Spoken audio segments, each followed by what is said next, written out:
Les actes djihadistes récents combinés à l'insécurité grandissante commandent une vive réaction des autorités burkinabées. Les populations aussi ont un rôle à jouer pour plus de quiétude dans nos contrées.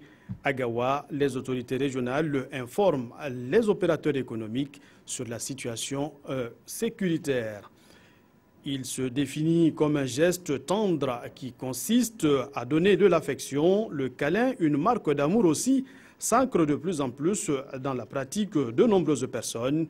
Un acte de modernité dans une société dominée par la tradition, c'est le dossier de cette édition. Mesdames et messieurs, bonsoir, bienvenue et merci de nous suivre.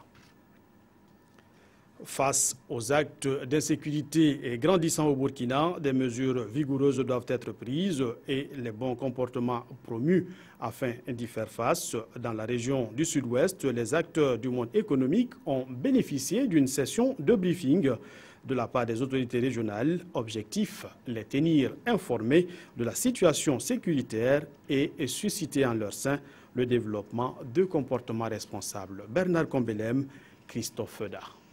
Gouverneur du Sud-Ouest, des acteurs du monde économique de la ville de Gawa. Au cœur des échanges à cette rencontre, une question: comment garantir la sécurité du Sud-Ouest dans un contexte d'insécurité grandissante au Burkina? Par rapport à ce que nous avons vécu, il faudrait désormais que nous prenions de nouvelles dispositions et en comptant beaucoup sur les populations.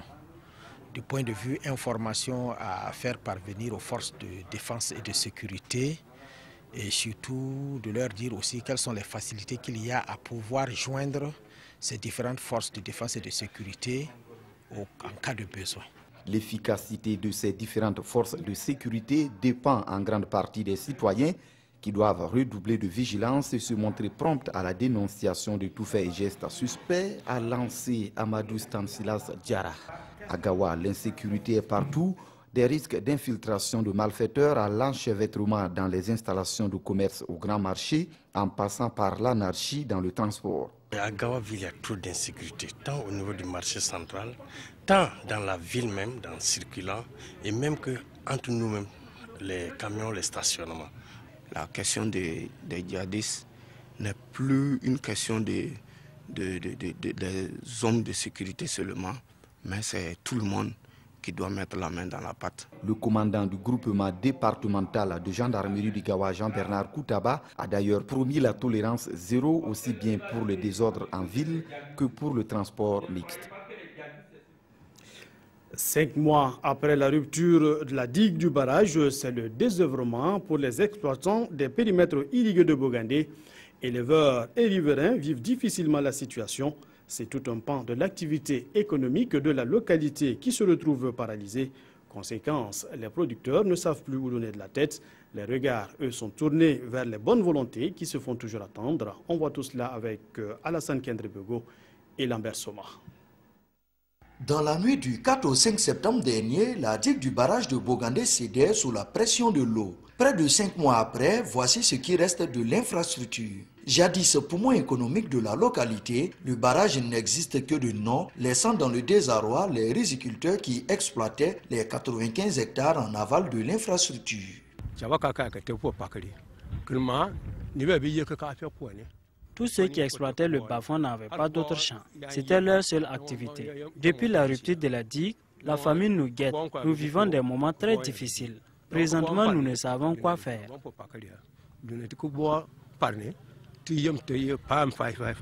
Sur les 380 tonnes de riz attendues, presque rien n'a été engrangé par les 322 riziculteurs. Un peu plus de 17 millions de nos francs, ce sont les bénéfices que percevaient les jeunes maraîchers chaque saison. Cette année, c'est l'amertume. Présentement, c'est difficile seulement. On était au nombre d'environ 966 personnes qui produisent, qui sont des maraîchers ici, au périmètre ici. Mais présentement, beaucoup de jeunes ne sont plus à Bogandé ici. Ils sont partis dans les sites d'or. Vraiment, la vie est devenue difficile ici.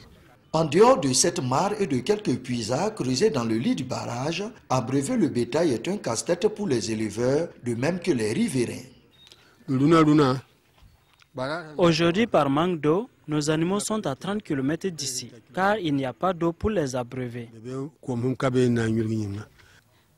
C'est au niveau du barrage qu'on payait nos légumes. C'est là également que nos enfants faisaient la lessive. Maintenant, ce n'est plus possible. Face à cet environnement quelque peu terne, une lueur d'espoir pointe à l'horizon.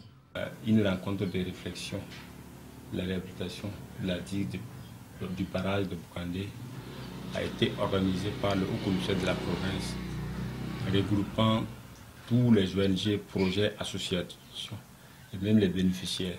Il y a le projet Valpap qui s'est engagé un temps soit peu pour colmater la brèche. Colmater la brèche de cette digue est plus que capital pour la bonne marche de l'activité économique à Bokandé. Mais pour la pérennité de ce barrage, une réhabilitation totale s'impose quand on sait que c'est la deuxième fois que la digue cède. Et vivement donc pour que ces populations puissent retrouver de l'activité. Et puis, sortie de promotion à l'université Joseph Kizerbo de Ouagadougou, la gouvernance des zones humides n'a plus de secret pour 12 impétrants. Après 6 mois de cours intensifs et de stages, ils sont désormais titulaires d'un certificat sur la gouvernance locale des zones humides en Afrique. Les lauréats sont maintenant outillés pour une gestion adéquate des menaces de dégradation de ces zones importantes pour l'équilibre environnemental. Mokhtar Ouedraogo, Ismaël Diloma Sirima. Au nombre de 12, ils sont les lauréats de la deuxième promotion de formation sur la gouvernance des zones humides. Les zones humides sont les plaines d'inondations, les fleuves, les rivières, et les barrages. Vous en avez des zones humides naturelles, vous avez également des zones humides artificielles. Initiée par l'université de Ouagadougou et ses partenaires, la formation a débuté en juillet 2015. Et a concerné les étudiants et travailleurs titulaires d'une licence en sciences humaines et en sciences de l'environnement. Avant de recevoir leur parchemin, ils ont eu droit à des modules scientifiques et aussi transversaux. L'action pour le développement n'est pas seulement une affaire technique, c'est aussi une affaire de compétences sociales, culturelles, humaines, c'est-à-dire de communication, de capacité de management, de capacité de négociation en milieu rural pour que des acteurs différents puissent apprendre à travailler ensemble et mettre en synergie leurs compétences. C'est dans ce souci que le Burkina Faso, en collaboration avec les autres partenaires, ont instauré l'édition de ce certificat sur la bonne gouvernance, sur la gouvernance des zones humides en Afrique. Cette seconde promotion porte à 25 le nombre de personnes formées sur la gouvernance des zones humides. Autant de compétences, selon le ministre en charge de l'environnement, pour venir à bout des menaces qui pèsent sur les barrages, les rivières ainsi que les fleuves. On en vient à présent au dossier de cette édition. Il est considéré comme un remède contre le stress. Il est, dit-on, un signe d'amour car il permet d'extérioriser un sentiment d'affection. Nous parlons du câlin qui est aujourd'hui ancré dans les usages de bien de Burkinabés. Question, comment marquer sa tendresse dans un contexte où se mélangent tradition et modernité? Élément de réponse avec Lamine Karantao et Mireille Carole Tougouma. Il est question là du câlin, marque d'affection d'une personne envers une autre. Le câlin trouve sa place dans notre quotidien en toutes les circonstances de la vie. Dans les moments de joie ou de peine, rien de plus réconfortant qu'un signe de tendresse. Cependant, dans un contexte où se côtoient tradition et modernité, on n'a souvent pas le même regard ou la même manière de témoigner son affection à ses parents ou simplement à son conjoint. Ça ne me gêne pas de marcher dans la rue, mais avec mon mari. Au contraire, c'est un plaisir pour moi. On ne peut pas le faire dans la rue, mais je l'aime parce qu'avant nous, on ne peut pas tenir comme ça. Mais on aime notre mari de notre manière. L'affection est là. C'est comme un courant. Autre temps, autre mœurs.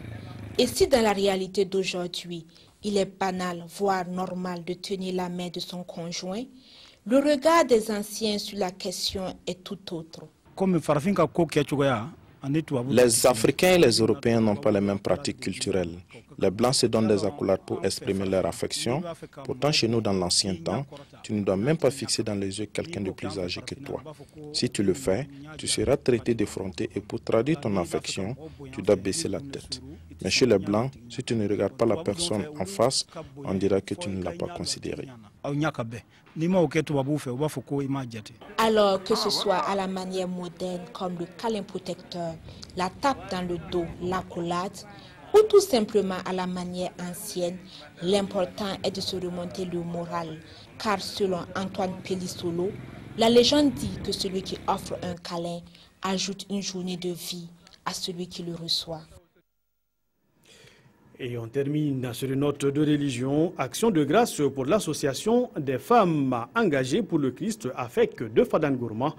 Elle célèbre 10 ans d'engagement aux côtés de la veuve. 325 femmes veuves bénéficient du soutien de l'association pour mener des activités génératrices de revenus. Les membres, elles, sont reconnaissantes à l'Éternel et elles l'ont manifesté à l'occasion de leur 10e anniversaire. Aruna Kabore, Isaka Suleiman Diallo, Afada.